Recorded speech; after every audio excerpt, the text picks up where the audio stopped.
Burnley started with their strongest team, and of course they're known for their defensive discipline. Last season in the Championship they kept 14 clean sheets, and their reputation as a hardcore defensive side was obvious from the very first whistle.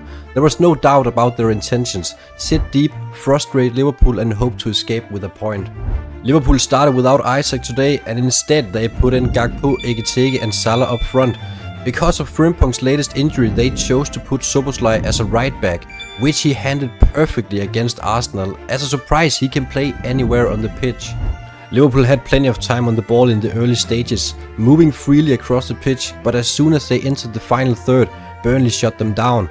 For most of the first half, Liverpool pushed extremely high, with only VanDijk and Konaté holding the back line, and Szoboszlai often dropping into a makeshift right back role to help progression. Ekitike worked tirelessly, dropping deep to link the build-up instead of just staying in the box, something he often did in Frankfurt as well. Liverpool's counter-press was intense whenever they lost the ball.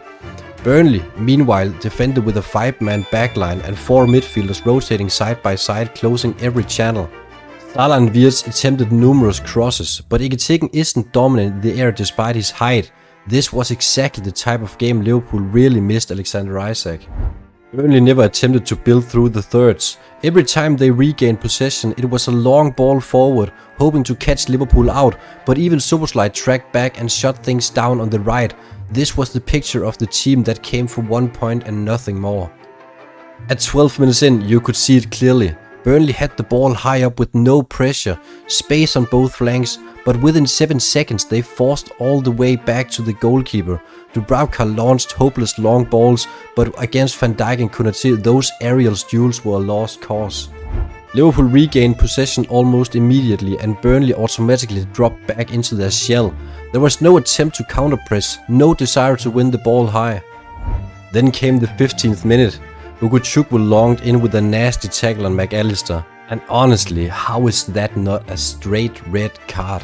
In today's Premier League, with the kind of red cards we've seen so far, how can they sit in the VAR room and look this through? They have the full picture of it and say, no, this is a yellow card. I don't get it. And I would say the same thing even though it wasn't Liverpool. It would have been any other team. It's a straight red card. To make matters worse, Burnley fans actually booed McAllister as if he were faking the injury. That was ridiculous.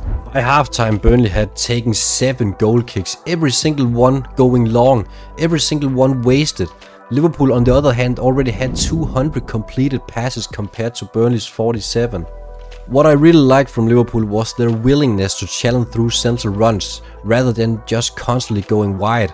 Gravenberch made several excellent forward runs, and on another day, Ekitike might have been in the perfect spot if the final ball had been there. But Burnley's compact defensive block and some poor decision making in the attack meant Liverpool couldn't find the breakthrough. Salah was shut down on the wing, and every time the ball went wide, Burnley's 5-man defense plus the rotating midfielder 4 swarmed to cut off the danger. In the second half, Arne Slot didn't take any risks. McAllister carrying the knock was replaced by Conor Bradley, allowing Szoboszlai to return to his natural central role. Defensively, Liverpool was still secure, with 3 players always covering when Burnley tried their rare forward runs. Salah continued to send crosses into the box, but again no one was there to win the headers. By the 63rd minute, it felt like the game was drifting towards a draw, exactly what Parker would have been delighted with. But then the momentum shifted. Around the 67th minute, Liverpool began pushing VanDijk and Konaté even higher up, squeezing Burnley into their own penalty area. And when you force a team that deep, mistakes start to happen. Chukwu, already on a yellow, committed another reckless challenge and was sent off. That's the risk of defending under so much pressure. And soon after, another error arrived. Handball, the former Manchester United man, turned awkwardly on a cross, arm outstretched, and gave away a clear penalty. No arguments, no complaints, he knew it was a foul. Salah stepped up, buried the penalty, and Liverpool once again snapped all 3 points in the final minutes. That makes 3 wins in the last 4 games decided in the last 10 minutes. They are now the only team with 4 wins out of 4, sitting at the very top of the Premier League table. There are lots of things to talk about today, and I don't think the game was about luck. And I know it was a penalty in the end that made the difference and gave Liverpool the 3 points, but if you look at the bigger picture, There were only one team on the field today, and that was Liverpool. They were the only one going for the 3 points. And what I think really made the difference is that they chose to put everyone up high, squeezing the opponents into their own penalty area, which is usually critical because it leaves 2 defenders behind. And if you somehow lose the ball, you have to be prepared to defend the transition. But if you succeed at it, you have every player around you in the penalty area, and you have to play those small passes in between, and the opponents has to be careful not to make an error because that would be lethal. And that is exactly what happened today. The error that made the difference because the team chose to play up high with more risk. You could argue that Liverpool should have gotten more out of the game earlier on, but you have to credit Parker for his incredible organized defenders. They stood compact in the middle. They didn't get into Liverpool's trap trying to stretch the pitch wide. They were compact like a machine, and that made it really difficult for Liverpool, even though if there were 10 men on the pitch, it's really difficult to attack this kind of playstyle. Now, I know many would say that this was Burnley's only choice of playstyle.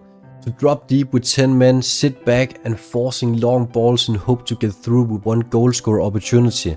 But if you ask me, I can't really acknowledge that kind of playstyle just yet, and usually I don't have anything against it, but Burnley comes from Championship with 100 points. They were dominating it, they are a great team, and you get into the Premier League, the biggest league in the world, and we are only 4 games in, and you play at your own stadium, and you play like you defend a relegation zone. I would expect more from a great team like Burnley, especially with the kind of quality they have on the pitch. They have brought in many good players and they can easily defend with 5, and I know Liverpool is a tough team to attack, but if you get into your own stadium after 4 games and defending like this, you also tell your fans that your only goal is to actually defend being in the Premier League after the season has gone. And if I were a fan, I would at least have hoped that my team would try and defend being maybe a mid-table team in the league and try to be a part of it instead of defending being in the league and hopefully not get relegated at the end of the season. I know the economics also plays a huge role here compared to what Burnley can buy in of players compared to what Liverpool has brought in this summer transfer window. It has a role as well, but if you play with this kind of play style, you also tell your team that we are defending for at least 1 point or a loss. You never actually get to 3 points with playing with that kind of defense unless you are really organized team and maybe a little lucky in the end as well. But if you look at Liverpool's statistics, they have scored in 38 Premier League matches in a row. Why wouldn't it happen to you today? Anyways, that's just my take on it. Do you think Liverpool and Arne Slot were a genius tactic to get all 3 points in the very end, or were they just lucky? And do you think Burnley should have gotten more involved in the game, or was that the right kind of playstyle to face Arne Slot's new squad? Let me know in the comment. If you like this kind of breakdown where we talk football, give it a like and subscribe. Thank you guys for watching. Vi ses.